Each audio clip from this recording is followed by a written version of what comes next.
हिमाचल प्रदेश में फिर से लोकतंत्र की हत्या करके 6 उपचुनावों को भी हिमाचल प्रदेश में लोकसभा के साथ करने की नौबत आई है। उन सभी मुद्दों को लेकर के आपके बीच में हम अपनी बात रख रहे हैं। हिमाचल प्रदेश में जैसे हिमाचल प्रदेश को देवभूमि और देवभूमि के नाम से जाना जाता है, हिमाचल प्रदेश का कभी भी ये संस्कृति नहीं रही कि हिमाचल प्रदेश में इस तरीके का खरीद फोक चल करके राजनीति को खराब किया जाए। लेकिन आप सभी जानते हैं कि किस तरह से कांग्रेस पार्टी के 6 विधायकों को खरीदा गया। मैं इसलिए कहूँगा खरीदा गया, अगर भाजपा उसमें संलिप्त नहीं थी तो हिमाचल प्रदेश में इतने बड़े बड़े चार्टर्ड प्लेन आकर के उनको क्यों ले जा रहे थे। नंबर 2, सीआरपीएफ केंद्र सरकार के अधीन है, उनको प्रोटेक्शन एकदम से कैसे मिल गया। हिमाचल प्रदेश की जनता आने वाले चुनावों में 6 के 6 चुनावों में जहां पर उपचुनाव भारतीय जनता पार्टी की बदौलत हुआ है, हिमाचल प्रदेश की जनता भाजपा को उसमें आईना दिखाएगी। साथ में आप सभी को ये बताना चाहता हूं, माननीय मुख्यमंत्री जी ने 14 महीने पहले एक आम परिवार से उठ करके मुख्यमंत्री की गद्दी संभाली थी और आज एक एक निर्णय जहां पर माननीय मुख्यमंत्री जी ले रहे हैं, जिसमें पंक्ति के अंतिम व्यक्ति का दर्द जो है सामने दिखाई देता है और उनके लिए उसमें रिलीफ दिया गया है। हमारी सरकार ने 10 गारंटियों का वादा किया था जब हम चुनाव के लिए उतरे थे। पहले ही कैबिनेट में ओपीएस को लागू किया गया। महिलाओं को,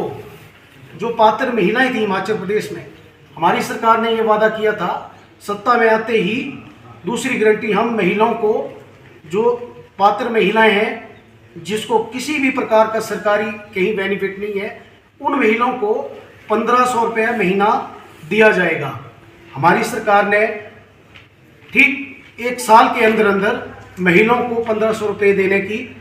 घोषणा की और उसकी नोटिफिकेशन भी की। साथ में उसको लाहौल स्पीति से लागू किया। आप सभी जानते हैं कि भारतीय जनता पार्टी जो महिला विरोधी है, भारतीय जनता पार्टी ने चुनाव आयोग में जाकर के 25 के 25 विधायकों ने और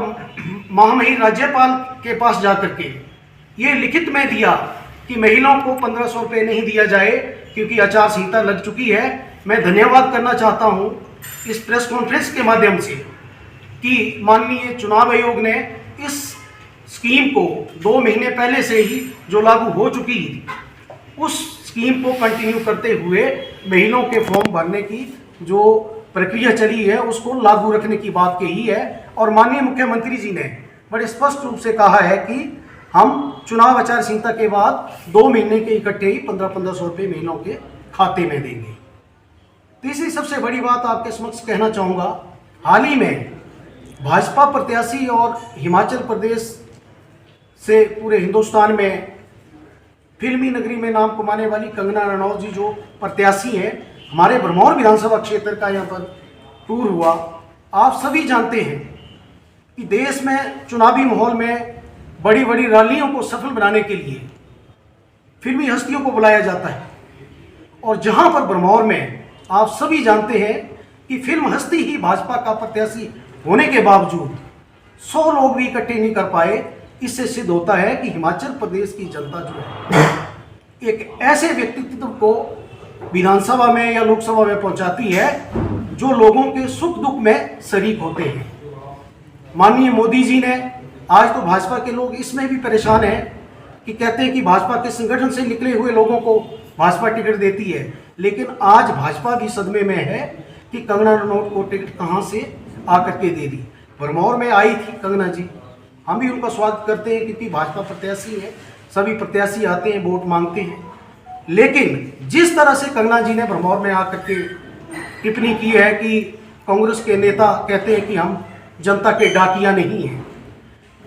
और हम जनता के लिए क्यों ऐसा करें, और कंगना जी ने ये कहा है कि मैं डाकिया के रूप में रह करके यहाँ पर कार्य करूँगी। तो कंगना जी से हम ये पूछना चाहते हैं कि जब हिमाचल प्रदेश की सरकारों ने